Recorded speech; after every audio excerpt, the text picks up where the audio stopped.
灣區暴風雨本星期告一段落。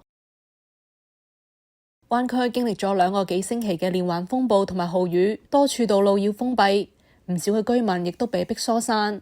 氣象專家稱，本週終於迎嚟正面嘅訊息，晴朗嘅日子在望。官員聲稱，加州仲會有一個風暴，之後就會告一段落。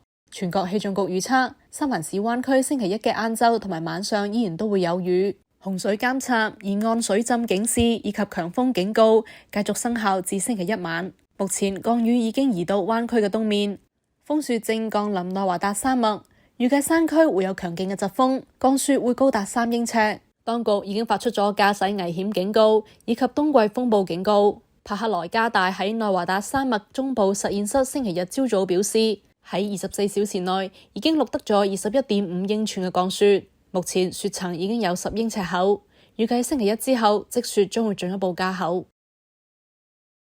天下衛視記者編輯報道。